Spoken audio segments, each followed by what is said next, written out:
lewat 5. Ya, alhamdulillahirrabbilalamin.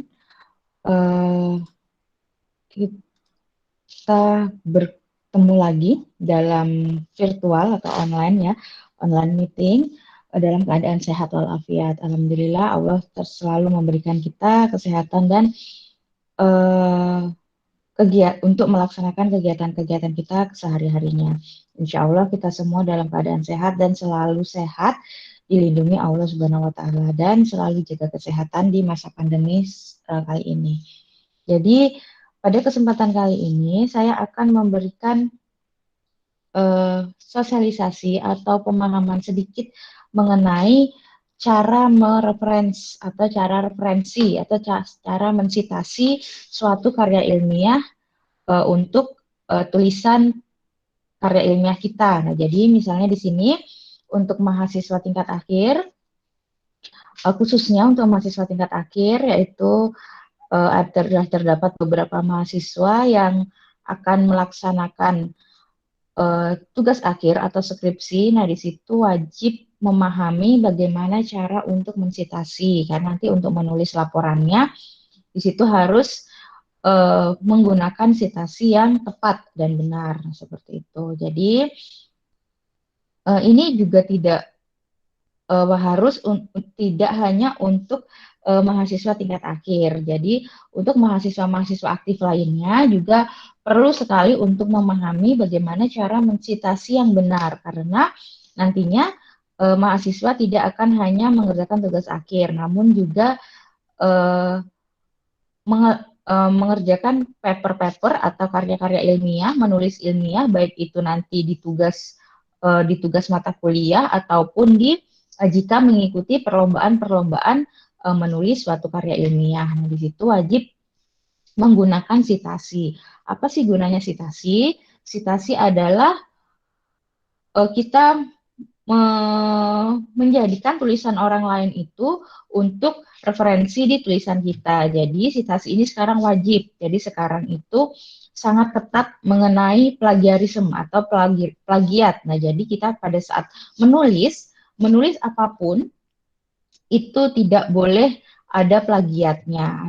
Kita tidak boleh mencontek persis plak gitu ya sama punyanya orang lain. Nah, jadi kita di sini belajar untuk menghargai karya-karya orang lain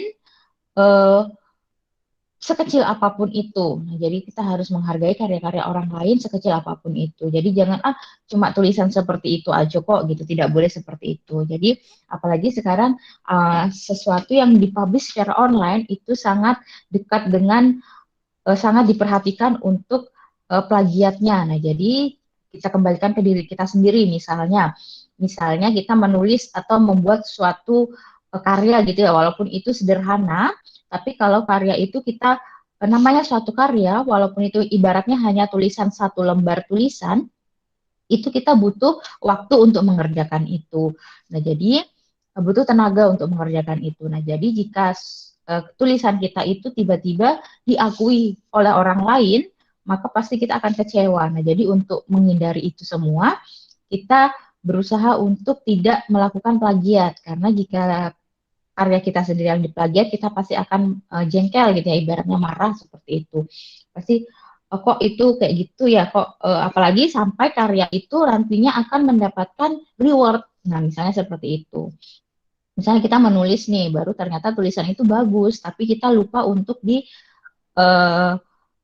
maksudnya untuk dipublish, di online kan, dipatenkan, nah lalu si orang lain kan tidak bisa mensitasi itu punya kita, karena kita tidak kita meremehkan karya kita sendiri, nah, seperti itu. Jadi bahkan kita tidak boleh untuk memplagiarisasi diri kita sendiri. Jadi contoh nih, nanti ada beberapa mahasiswa mungkin yang nantinya akan menjadi seorang peneliti atau seorang guru yang nantinya pasti wajib melakukan publikasi. Nah, jadi di situ kita sudah mempunyai tulisan A, kita membuat tulisan B yang mengacu dari tulisan A. Nah, jadi di tulisan B ini tadi harus ada sitasi, kita harus mencantumkan referensinya itu bahwa itu A tadi punya kita. Jadi tidak boleh itu kan punya saya sendiri. Berarti saya tulis aja nih, tidak usah direferensi, tidak usah disitasi. Nah, itu tidak boleh, itu memplagiasi diri kita sendiri. Nah, itu tidak boleh. Jadi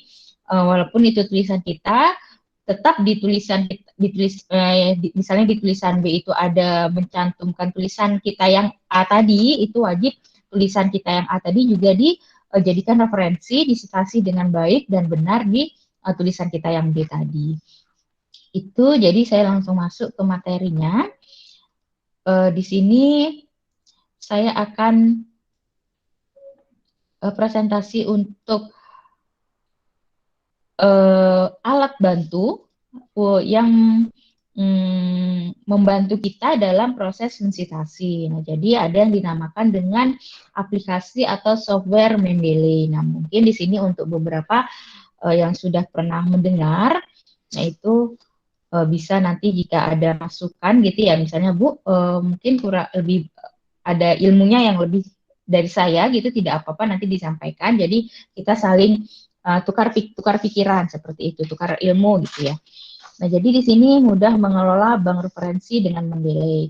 Lalu Bu, apakah harus memakai Mendeley? Nanti terdapat beberapa software aplikasi referensi, jadi tidak hanya Mendeley. Namun untuk saat ini yang kompatibel, yang mudah untuk kita gunakan secara otodidak, ibaratnya seperti itu, dan yang diakui oleh lembaga lembaga publikasi internasional ya atau Scopus. Nah, itu tuh adalah Mendeley. Jadi di sini kita menggunakan Mendeley.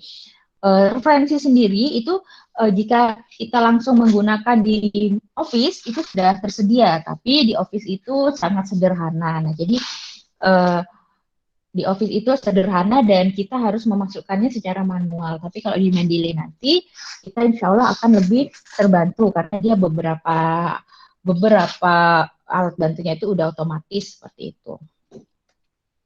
Nah, jadi di sini kita memanage atau merekap atau mencatat semua referensi yang kita gunakan pada suatu karya ilmiah kita. Seperti itu.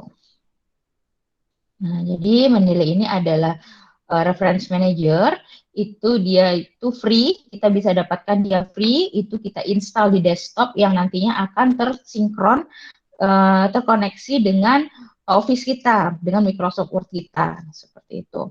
Jadi di Mendeley nanti kita bisa memasukkan semua referensi kita. Jadi untuk menulis satu karya ilmiah itu biasanya kita tidak cukup punya satu referensi. Jadi diperhatikan untuk mahasiswa yang skripsi, jadi nanti tidak boleh di tugas akhirnya atau di skripsinya itu hanya ada satu atau dua paper yang diacu. Jadi minimal itu ada 10 paper. Nah, jadi untuk apa? Karena itu untuk menguatkan hasil tulisan kalian itu. Jadi dianggap kalau hanya bahkan 5 paper itu dianggap belum cukup untuk menguatkan dari isi tulisan kalian. Itulah nanti gunanya referensi dan bagaimana cara mensitasi. Ini installation guide-nya, nanti di sini sederhana sama seperti software lain. Kita download dulu Mendeley-nya, tadi free di download-nya, lalu kita save, lalu kita ikuti langkah-langkahnya untuk disinkronkan dengan Office kita.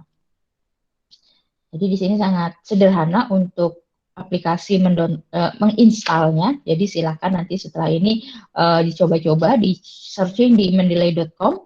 Lalu kalian download untuk desktop. Nah, di sini tidak hanya untuk desktop, untuk handphone itu juga bisa. Lalu apakah hanya untuk Microsoft Office atau laptop biasa, bisa Bu untuk iOS. Nah, untuk iOS juga bisa. Nah, jadi nanti ini Mendeley ini kompatibel untuk semua jenis perangkat yang kita gunakan untuk menulis. Ini adalah lambangnya. Lalu silakan dikunjungi di www.mendeley.com. Selanjutnya citation. Nah, jadi ada beberapa style atau ada beberapa gaya untuk mensitasi, cara mensitasi suatu referensi. Nah, di sini yang sering digunakan di tingkat internasional itu adalah model APA, IEEE, MLA dan Harvard. Nah, tapi untuk akhir-akhir ini dari paper-paper yang saya ikuti gitu, yang saya submit paper saya dan mahasiswa itu rata-rata menggunakan IEEE dikarenakan dia lebih uh, untuk mensitasinya itu lebih simpel, tidak dia modelnya itu angka. Sedangkan kalau APA atau Harvard itu dia menggunakan nama. Bagaimana contohnya? Nanti kita langsung saya berikan contoh, lihatkan langsung di contoh paper seperti itu. Lalu di sini, nah di sini adalah tampilannya.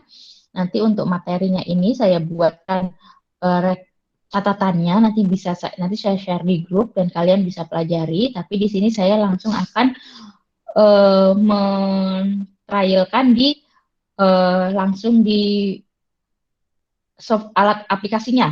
Jadi di sini saya buka untuk contoh papernya. Nah, jadi sebelumnya saya berikan dulu contoh paper yang kami contoh paper internasional yang saya submit. Ini adalah paper saya.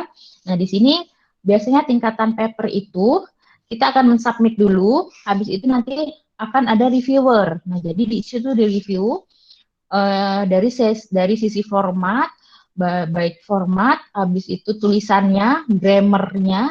Ini kalau internasional sama, tapi untuk Indonesia juga seperti itu, tata cara bahasanya gitu juga dicek, baru citasinya kayak gitu. Nah, jadi di sini bisa dilihat.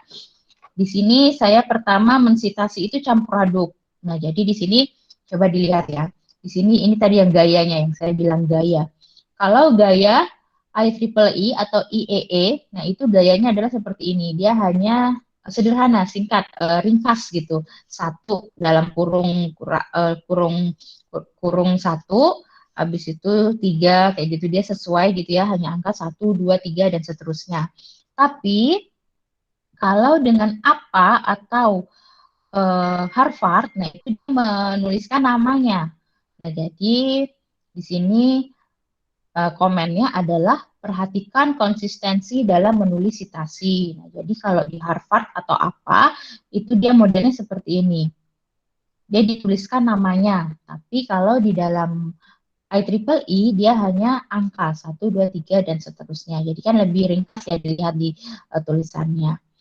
Seperti itu. Nah, kan seperti ini, perhatikan cara mensitasi. Nah, jadi hal-hal ini terlihatnya sederhana gitu, tapi ini adalah yang diperhatikan oleh tim reviewer karena citasi ini awal dari plagiat. Nah, kalau kita tidak menuliskan citasi, itu kita dianggap sudah melakukan plagiarisme atau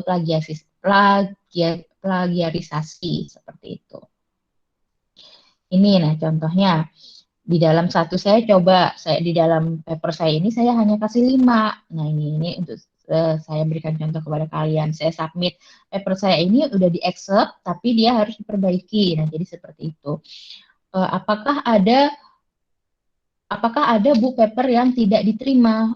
Sangat ada. Jadi banyak sekali paper-paper itu yang tidak diterima. Alasannya pertama, dia judulnya tidak sesuai dengan tema yang diminta.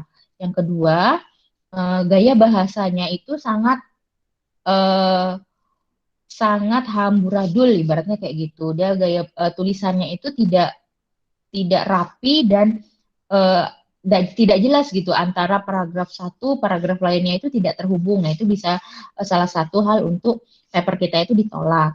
Yang ketiga adalah plagiarismenya. Nah, plagiarismenya ini minimal itu peraturan internasionalnya itu 30%. Jadi nanti paper kita ini akan dicek plagiarisasinya. Kalau dia lebih dari 30%, maka paper kita pasti ditolak. Tapi kalau di bawah 30%, itu masih dikasih kesempatan untuk diperbaiki dan lalu nanti dicek lagi. Kalau sudah kurang, jauh gitu ya, udah ada perubahan, nah itu baru kita di accept. Nah, contohnya seperti itu. Jadi plagiarisasi itu munculnya dari citasi. Jadi kalau citasinya tuh tidak baik, maka dia akan muncul plagiarisasinya lebih dari 30%. Nah, di sini saya hanya menggunakan 5 referensi. Di sini dituliskan komennya, tambahkan daftar pustaka yang up to date minimal 5 tahun terakhir yang terkait dengan cost and benefit analisis dan AHP. Nah, jadi juga untuk eh, referensi itu juga dia harus up to date, jadi minimal 5 tahun terakhir. Jadi tidak boleh, apalagi kalau buku itu masih diperbolehkan lebih dari 5 tahun, 10 tahun gitu masih boleh kalau buku. Tapi kalau dia paper itu minimal 5 tahun terakhir. Jadi lebih dari 5 tahun itu berarti kalau kita nulis tahun sekarang eh, minimalnya itu dia di paper terbitan di tahun 2017 atau 2016. Jadi paper 2010 itu sudah tidak diakui. Dikarenakan apa? Dianggap paper tahun 2010 ini selama 10 tahun ini pasti sudah ada pembaharuan yang terbaru. Nah, seperti itu. Jadi kecuali untuk beberapa eh, tema atau beberapa ilmu yang memang dia tidak banyak peminatnya, mungkin seperti itu. Yang dia susah untuk diteliti, nah itu mungkin dia agak lama. Cuma untuk beberapa ilmu yang penelitinya itu banyak, jadi 5 tahun terakhir yang digunakan. Jika lebih dari 5 tahun, dianggap paper itu sudah kurang up to date. Jadi sudah ada beberapa, pasti sudah ada beberapa paper yang lain seperti itu. Lalu contoh yang kedua, di sini ada punyanya mahasiswa juga, di sini punyanya Nalen, angkatan 2019. Di sini dia juga lolos untuk internasional. Di sini sama, dia dikomentari tentang sitasi. Jadi cara sitasinya itu masih kurang baik, benar seperti itu. Nah, contohnya ini yang diwarnain ini, itu contoh sitasinya itu masih ada sedikit kesalahan dan harus disesuaikan dengan eh, format yang diminta. Nah, jadi untuk paper itu nanti si eh, penerbitnya itu akan memberikan format. Nah, apakah nanti dia menggunakan sitasi apa atau menggunakan sitasi IEEE atau menggunakan Harvard, nah, seperti itu. Jadi nanti di situ di kita cek, kita akan mendapatkan formatnya sesuai dengan mereka minta. Nah, jadi sitasinya itu seperti ini kan, ini dimintanya adalah IEEE. Nah, jadi dia hanya berupa angka. Nah, baru itu lalu reference. Ini adalah format yang saya bilang. Ini adalah format dari penerbit yang mengirimkan gitu ya. Ini formatnya. Mereka sudah menuliskan judulnya seperti ini. Abstraknya dia menjorok ke dalam seperti itu. Baru cara kalau ada tabel itu tabelnya seperti ini. Ada ukuran-ukurannya seperti itu. Ini semua sudah diberikan untuk format papernya. Lalu kalau yang ini paper saya yang sudah diperbaiki. Nah, di sini eh, di sini dia menggunakan IEEE. Nah, seperti itu. Nah, jadi di sini adalah Microsoft Word. Saya langsung simulasikan bagaimana cara menggunakan reference Mendeley-nya. Di sini ada reference, kita klik reference. Nah, jadi reference ini sebenarnya untuk di Office-nya sendiri tanpa kita mendownload Mendeley itu sudah ada. Nah, jadi di sini ada ini misalnya kita tidak punya Mendeley, di sini Mendeley-nya tidak ada, di sini sudah ada yang ini. Insert citation, manage shorts, baru style, baru bibliografi. Ini sudah ada di bawaan Microsoft-nya. Tapi di sini karena dia bawaan Office ya, jadi antara misalnya nih, kenapa kok kita menggunakan Mendeley? Biasanya ibaratnya Office 2010 dengan Office 2003 berapa ya yang terbaru gitu ya.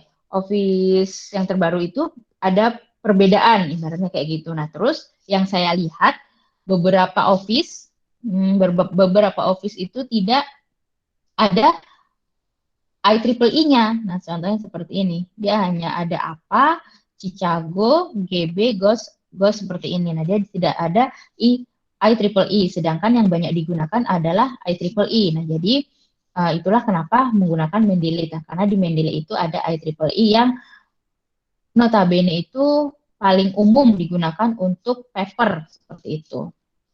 Kalau di sini manual, nah ibaratnya kayak gini nih, insert citation, baru kita add new source, nah kayak gini kan dimasukkan manual seperti ini, dia buku atau buku bab gitu, atau jurnal artikel, atau conference proceeding, atau report, nah kayak gitu, kita masukkannya manual. Jadi misalnya jurnal kita masukkan penulisnya siapa, habis itu judul jurnalnya apa, habis itu dia diterbitkan di mana, tahun berapa, dia halaman berapa. Nah, itu kita masukkannya manual. Nah, apakah tidak bisa dimasukkan secara eh, otomatis, Bu, gitu. Kalau yang di bawaan Office, saya kurang paham apakah bisa masih dimasukkan karena dia memang agak terbatas untuk penggunaannya untuk yang di Office itu. Nah, makanya kita tadi kembali menggunakan Mendeley. Nah, jadi kalau di Mendeley nanti kalau setelah kita install dia akan tersinkron sendiri dengan Office kita. Nanti dia akan muncul juga nih insert citation, habis itu insert bibliography, baru open Mendeley, baru di sini style. Nah, di sini stylenya bisa ada American Medical Association, lalu ada Chicago, ada IEEE, nah seperti itu. Baru ada apa? Nah, apa itu adalah ini American Psychological Association. Nah, seperti itu. Jadi di sini IEEE. Nah, jadi coba ya di sini saya ganti model ini yang American Political Science. Apakah dia berubah? Nah,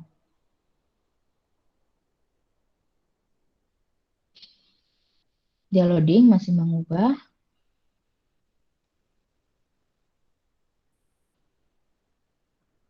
Nah, dia kan berubah ya. Tadi kalau tadi IEE itu angka, nah kalau di apa itu dia ini,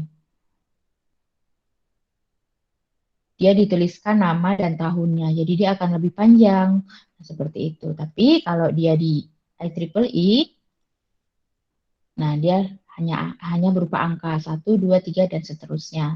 Dan ini nanti otomatis, misalnya dia diurutkan sesuai abjad di sini kan.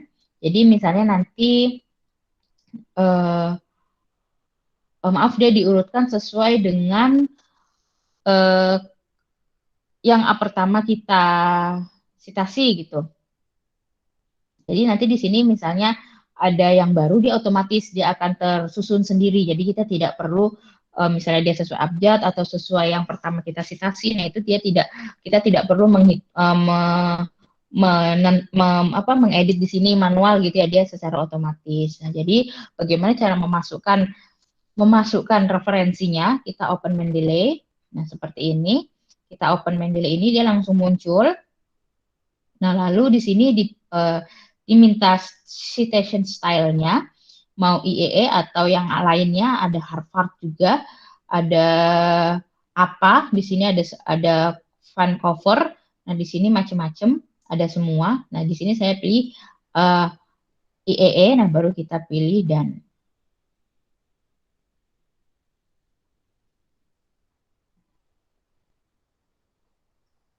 Nah, di sini muncul untuk tampilan desktop Mendeley desktopnya. Ini yang sudah saya install. Nah, jadi di sini ada dokumen-dokumen citasi saya atau dokumen-dokumen referensi saya. Nah, jadi di sini kita bisa add. Nah, di sini kita bisa add filesnya itu secara otomatis ataupun add entry manually. Nah, add entry manually ini sama dengan yang di Office tadi, dia manual kita masukkannya. Nah, contoh seperti ini.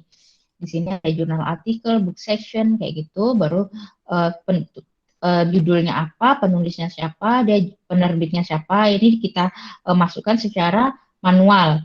Nah, tapi kalau kita otomatis, kita bisa add files, add folder, atau watch folder. Nah, ini itu add files ini.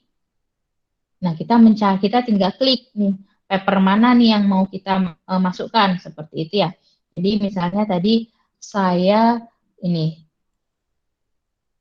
nah di sini saya tulis banyak sekali. Misalnya di sini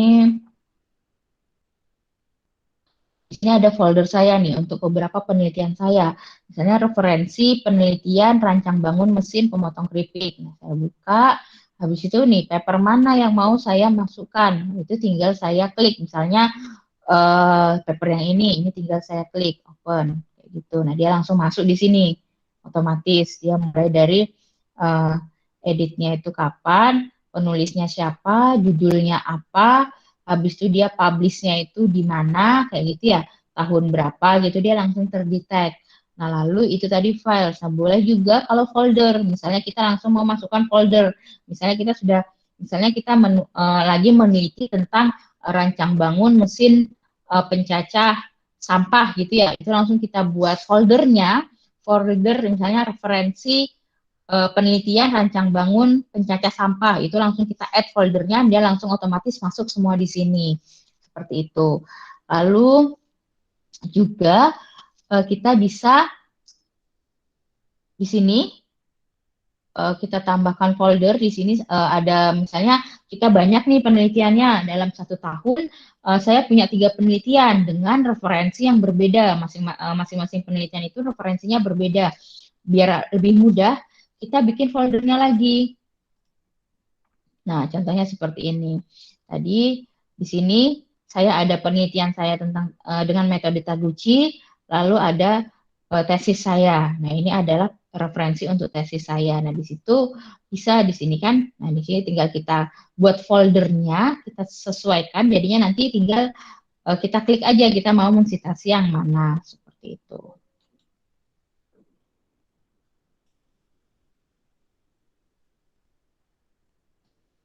Nah, seperti itu create folder. Nah, jadi ini untuk menambahkan folder. Lalu di sini melihat all dokumen, kita punya referensi apa saja. Nah, ini punya saya sudah beberapa referensi. Nah, lalu bagaimana kalau saya mau mensitasi, Bu, gitu.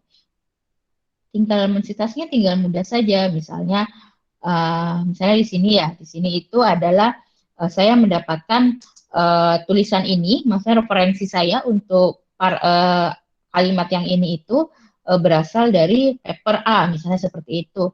Ini tinggal kita insert citation, lalu kalau kita hafal judulnya apa, itu tinggal diklik saja di sini. Kalau tidak, kita go to Mendeley, nah baru kita pilih itu tulisannya siapa. Nah, seperti itu tinggal kita klik, lalu kita klik yang site ini, misalnya gitu. Kita klik yang site. Nah, dia langsung muncul di sini. Dia berarti citasi kita nomor 17. Nah, seperti itu. Jadi sangat sangat mudah, sangat sederhana untuk menggunakan Mendeley. Nah, jadi Mendeley ini bisa kita sinkronisasikan juga. Eh, sinkronisasi misalnya kita punya Mendeley yang di HP, lalu mau kita sinkronkan dengan Mendeley yang di eh, desktop atau laptop. Nah, itu kita bisa. Nah, itu tinggal nanti kita sinkronkan. Yang penting akunnya yang didaftarkan, akun yang digunakan untuk Mendeley itu sama satu email seperti itu ya. Jadi satu akun, jadi dia nanti sinkron. Nah, di sini saya sudah catatkan semuanya simbol-simbol di sini atau item-item yang ada di aplikasinya itu. Nah, jadi ada di situ ada add files menu, ada folders menu. Nah, seperti itu nanti di sini bisa ada untuk scenes kayak gitu ya. Jadi nanti di sini kalian bisa untuk dibaca dan dicoba untuk uh, menggunakan Mendeley, terlebih untuk mahasiswa yang akan melaksanakan skripsi. Jadi informasinya output dari skripsi itu selain laporan yaitu adalah paper. Nah, jadi mahasiswa ini nantinya wajib mempublish atau mempublikasikan hasil dari skripsinya. Jadi misalnya si Wahyu ini sudah melakukan tugas akhir, udah selesai, udah sidang seperti itu ya, udah mata kuliahnya udah lulus semua, udah sidang skripsi, laporannya udah jadi. Lalu Wahyu nanti wajib membuat paper dari laporannya itu. Si paper nanti wajib dipublikasikan ke jurnal luar, jurnal yang terdaftar di Sinta atau jurnal yang terakreditasi seperti itu. Jika nanti susah untuk lama gitu prosesnya, maka kalian bisa mendaftar menpublis paper kalian itu di jurnal UMKT, tapi itu jurnalnya belum terakreditasi, jadi masih dia standar hanya ISSN saja. Nah, seperti itu. Jadi Bu, bagaimana kalau saya tidak mengerjakan jurnal? Nah, jangankan tidak mengerjakan jurnal, jika kita sudah mengerjakan paper, tapi paper itu ternyata harus ada perbaikan dan kita tidak melakukan perbaikan, maka mahasiswa tersebut tidak bisa mendapatkan ijazahnya. Jadi ijazah itu akan kita terima pada saat semua persyaratan yang diminta itu terpenuhi. Nah, jadi kalau paper kita itu belum sampai publish gitu ya, belum terbit gitu, masih di review, nah itu ijazahnya belum bisa ditemui. Jadi di sini ada beberapa uh, pengalaman untuk prodi lainnya itu seperti itu. Jadi mahasiswanya udah lulus ya, udah wisuda, mereka protes ke keluarganya, ini protes ke kampus. Anak saya ini sudah lulus, sudah wisuda di bulan Maret, tapi sampai sekarang dia belum dapat ijazahnya sehingga tidak bisa mendaftar CPNS. Nah, orang tuanya ini marah, kenapa kok ijazahnya tidak? Nah, itu dikira orang tua UMKT menahan ijazah. Nah, padahal tidak. Untuk mahasiswa yang papernya udah publish, yang semuanya eh, apa persyaratannya udah terpenuhi akan mendapatkan ijazah, sedangkan si anaknya tadi ini ternyata papernya itu belum diperbaiki sehingga anak tadi tidak bisa mendapatkan ijazah sampai sekarang. Nah, jadi paper ini adalah salah satu hal wajib yang harus dipenuhi dari mahasiswa pada saat ingin mendapatkan ijazah. Nah, jadi seperti itu.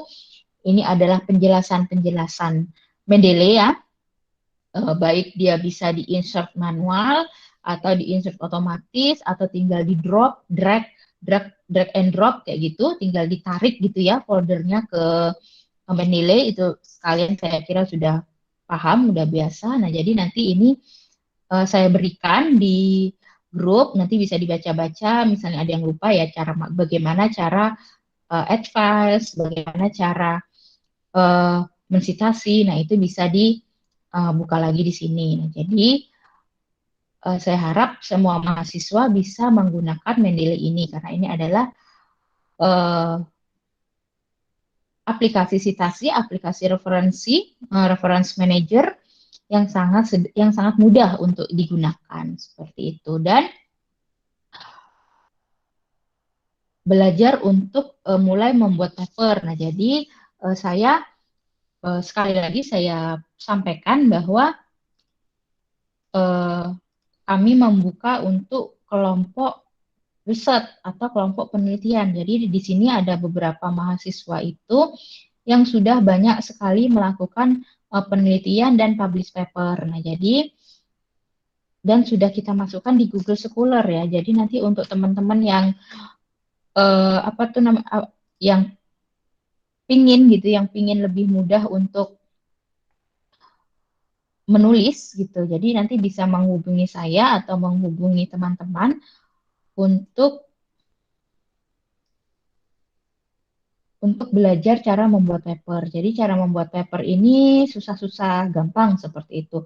Kalau kita rajin uh, belajar, insya Allah nanti bisa gitu. Dan paper ini bukan semata-mata hasil dari laporan langsung di copy paste ke paper, bukan seperti itu ya. Jadi paper ini maksimal itu biasanya 20 lembar. Nah, sedangkan laporan kita kan bisa sampai 50 lembar atau 100 lembar. Nah, jadi dari laporan itu kita olah lagi agar dia bisa menjadi paper. Nah, jadi di sini untuk saya berikan contoh beberapa mahasiswa yang sudah memiliki beberapa paper dan sudah terpublish dan itu berarti tulisannya itu udah baik karena itu lolos di tingkat reviewer seperti itu ya. Jadi ada juga beberapa yang dikembalikan pertama karena itu tadi tulisannya kurang rapi, habis itu plagiarisasinya itu kurang masih lebih dari 30%, nah seperti itu.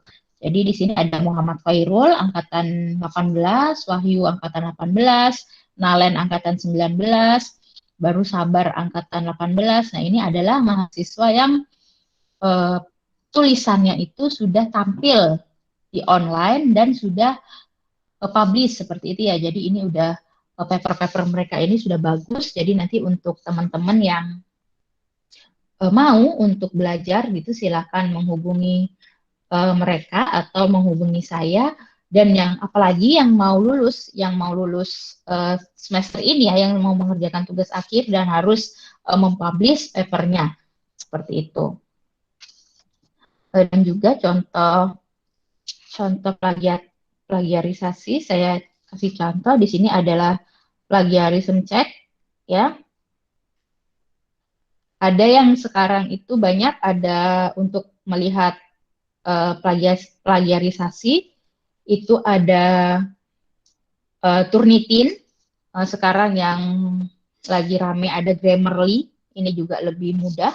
Grammarly ini bisa free, bisa berbayar. Kalau yang free itu tidak bisa mengecek plagiarisasi, tapi kalau yang berbayar itu bisa.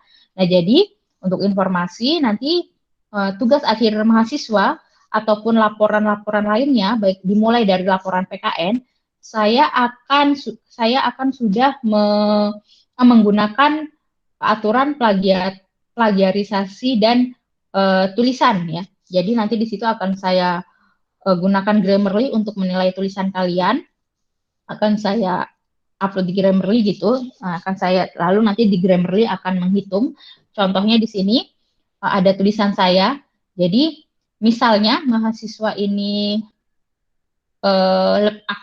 pengennya lebih pede gitu ya untuk pada saat memberikan laporan ke saya agar saya nanti tidak banyak mencoret atau merevisi gitu, kalian bisa patungan antara mahasiswa ini bisa yang khususnya mahasiswa yang akan tugas akhir ya, bisa patungan untuk langganan Grammarly. Di sini tidak terlalu mahal kok, Grammarly ini hanya sekian dolar seperti itu.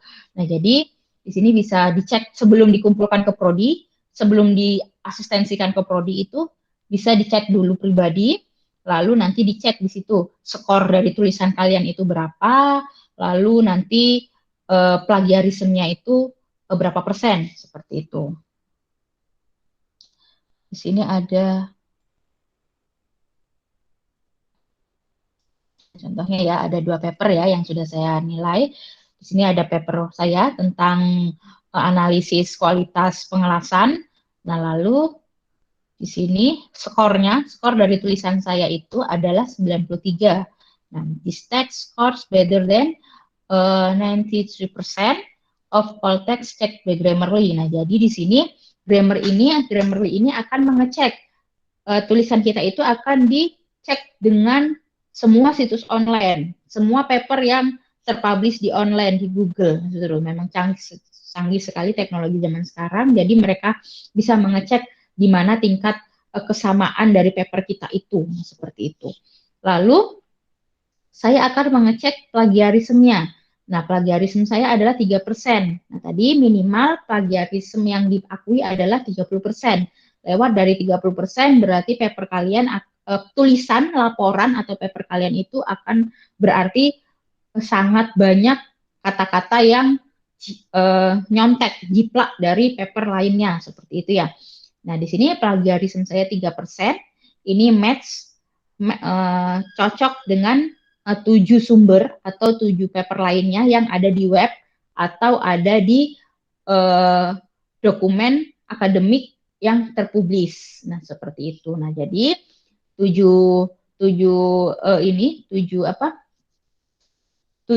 source ini adalah punya saya sendiri. Nah, jadi ada beberapa penelitian saya yang saya ikutkan lagi di penelitian ini dan saya tidak banyak mengubah kata-katanya sehingga dia itu terdetek sebagai plagiarisme. Jadi di situ walaupun itu punya saya sendiri, dia akan tetap terdetek sebagai plagiarisme. Lalu di sini ada writing issues-nya, lalu ada report-nya. Nah, seperti ini.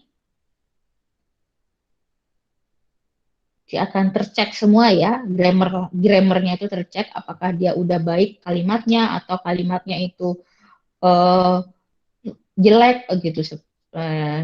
Ya, itu kalimatnya itu jelek banget gitu ya, terhambur sekali. Nanti itu mereka akan mengecek. Nah, seperti itu. Jadi nanti untuk tugas akhir, laporan PKN dan laporan lainnya itu skor minimalnya adalah 70.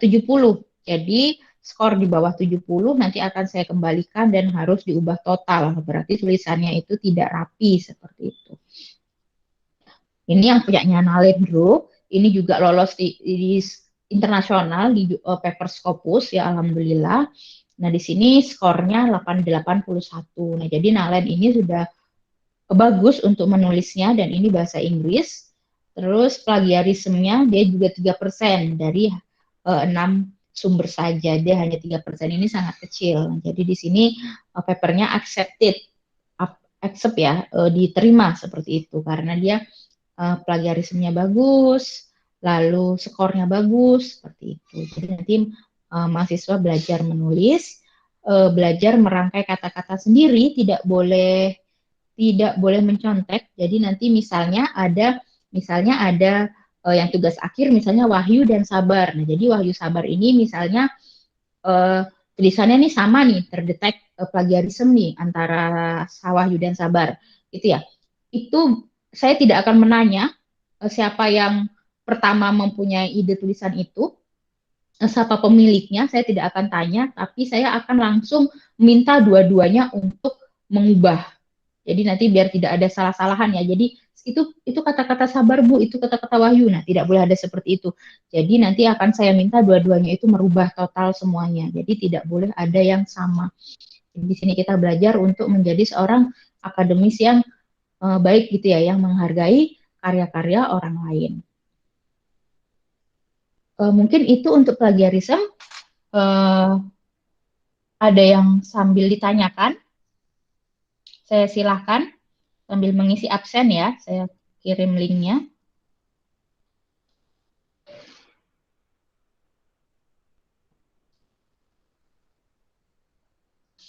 Silahkan jika ada yang ditanyakan untuk Mendeley dan plagian apa cara mensitasi.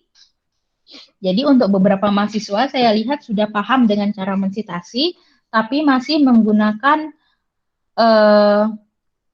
masih menggunakan Office ya, yang di Word tadi referensinya. Jadi untuk beberapa mungkin untuk yang sederhana itu masih membantu, tapi nanti untuk referensi yang banyak itu sudah agak kerepotan, agak lama, memakan waktu lama. Jadi silakan mulai mendownload Mendeley-nya dan digunakan dengan sebaik-baiknya. Silakan diisi untuk absensinya dan silakan jika ada yang ditanyakan.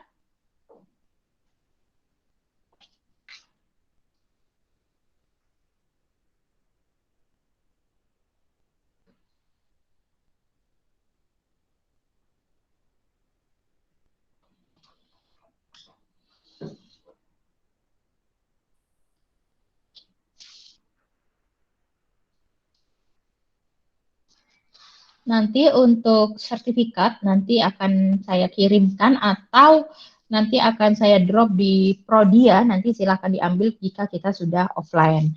Nah, lalu untuk informasi tugas akhir nanti akan saya berikan informasi selanjutnya dengan nama-nama dosen pembimbing, lalu nanti bisa bimbingannya itu bisa secara online ataupun offline. Jadi kalau bimbingan kan bisa bergantian ya, jadi kalau offline tidak apa-apa ke kampus, asalkan bimbingannya tidak gerombolan. Maksudnya sekali bimbingan 10 orang nih datang bareng-bareng itu tidak boleh. Jadi nanti bimbingannya gantian, silahkan dihubungi dosen pembimbing masing-masing.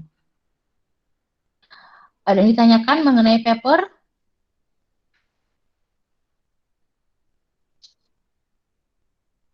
Jangan lupa diisi absennya.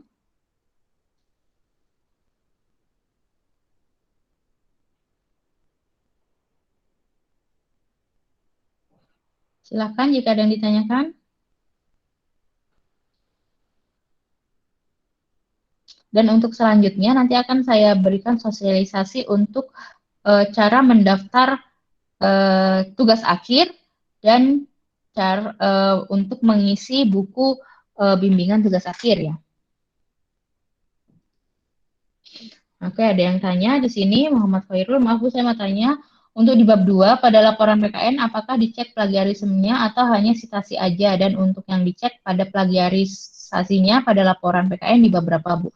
Jadi, all ya, all in ya. Jadi semua mulai dari judul sampai daftar pustaka, itu akan all in saya masukkan ke sistem Grammarly. Nah, jadi itu semuanya akan dicek untuk plagiarisasinya. Jadi tidak dipisahkan, misalnya bab 1 saya tidak cek, bab 2 tidak cek, yang dicek hanya bab 3 atau bab 4 tidak. Jadi semua tulisan yang dalam satu report, dalam satu laporan itu akan saya cek.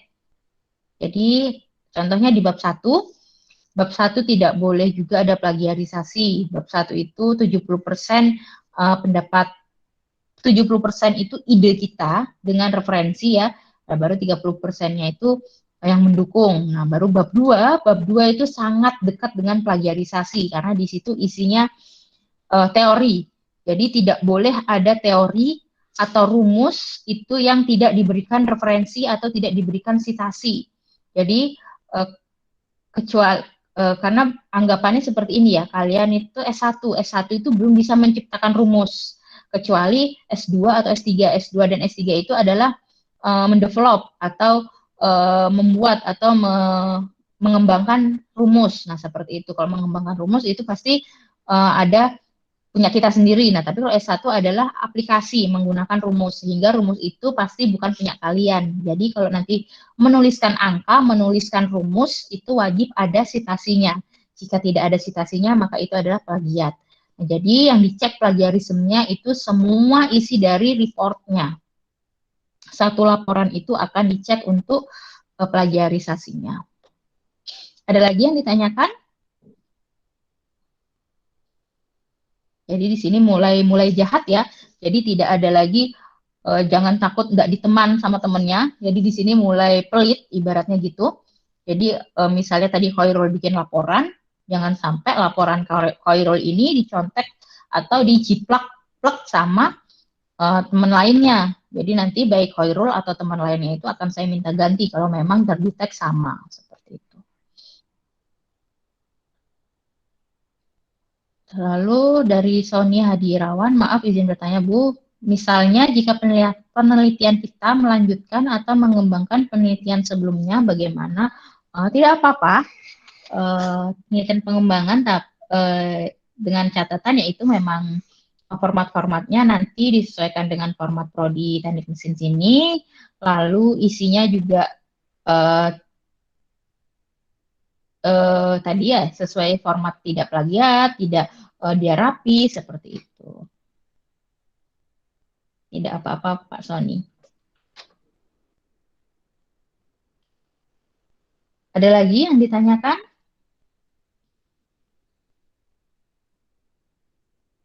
Kita masih punya 7 menit. Kita sampai pukul 11. Jadi semoga nanti untuk teman-teman ahli jenjang dan angkatan 2017 lancar untuk mengerjakan tugas akhirnya dengan pembimbing utama adalah Pak Hanif, pembimbing duanya saya atau Pak Heri Triwaloyo. Jadi nanti silakan dikerjakan dengan sebaik-baiknya. Tadi seperti Pak Sony, bisa untuk yang ahli jenjang bisa mengembangkan dari penelitian sebelumnya dengan catatan tidak melakukan plagiarisasi ya Pak ya. Jadi nanti tetap menjadikan penelitian sebelumnya itu sebagai referensi. Ini kan nanti pengembangan seperti itu. Itu lalu nanti untuk teman-teman yang belum mendaftar tugas akhir di KRS-nya untuk angkatan 2018 ya, itu tidak apa-apa. Mulai dari sekarang, mulai dicicil walaupun belum terdaftar tugas akhir ataupun seminar proposal, itu tidak apa-apa, tidak apa-apa untuk mengerjakan skripsinya. Jadi silakan tetap bimbingan. Misalnya kayak Khairul nih, Khairul kan semester ini belum saya setujui untuk tugas akhir, tapi mulai semester ini Khairul bisa untuk mengerjakan skripsinya. Begitu juga untuk mahasiswa 2019. Jadi tidak usah malu. Jadi bahkan dari mahasiswa baru pun maba itu sangat boleh untuk udah berkonsultasi mengenai tema atau topik skripsinya. Jadi pada saat nanti skripsi uh, udah yakin gitu dengan judulnya, sudah ada referensi yang banyak, itu udah akan lebih cepat untuk proses skripsinya seperti itu. Jadi tidak perlu malu dikatain temannya gini, kamu masih semester segini udah daftar skripsi gaya banget gitu, nggak apa-apa.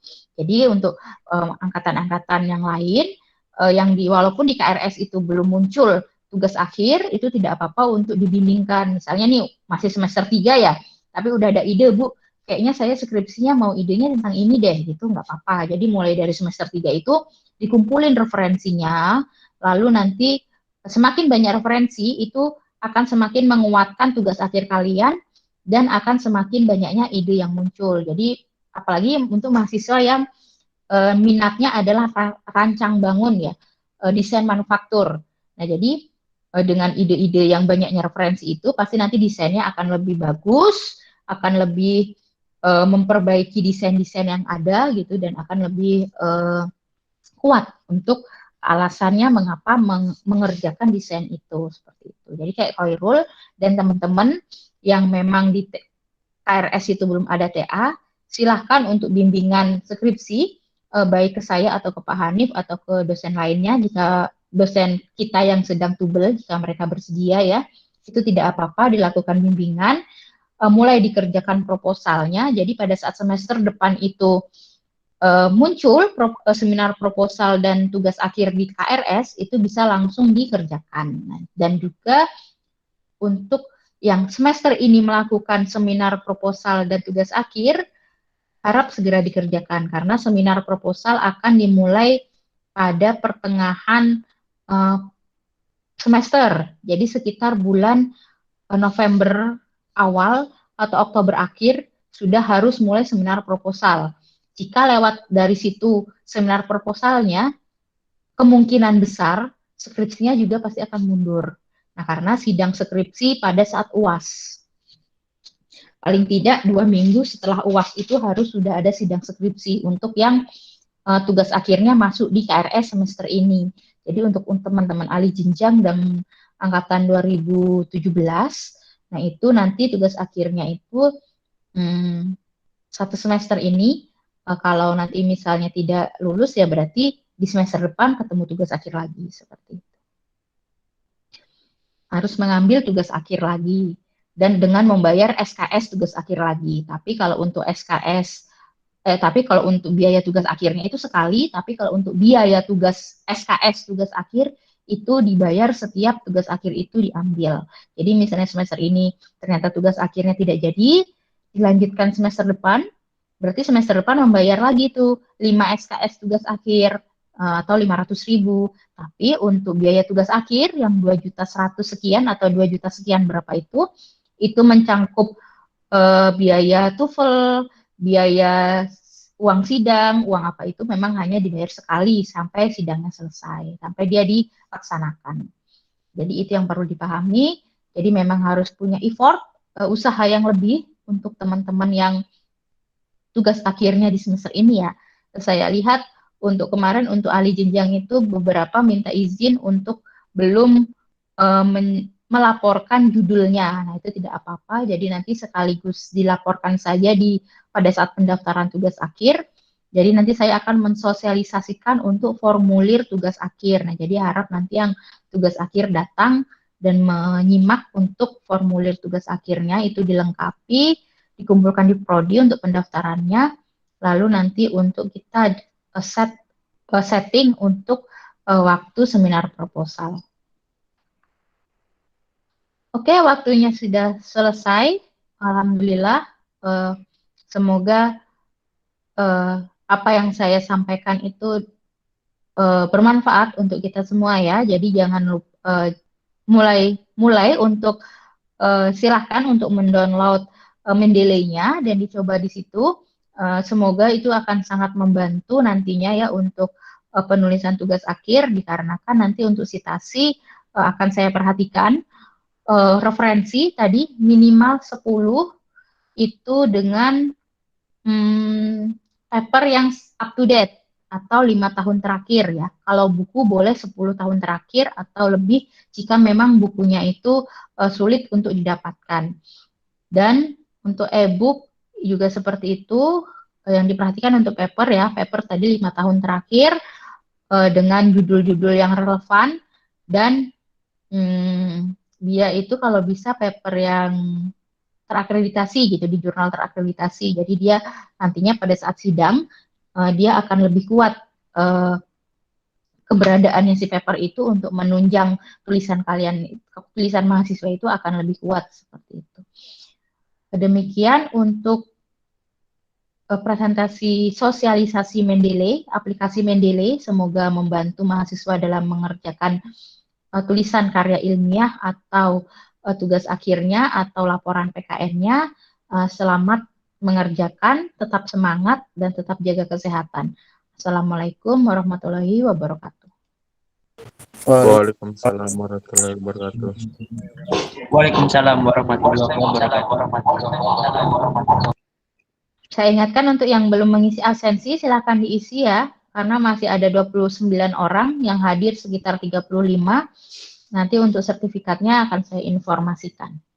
Dan untuk materinya nanti akan saya upload di grup, dan untuk rekamannya akan saya upload di YouTube.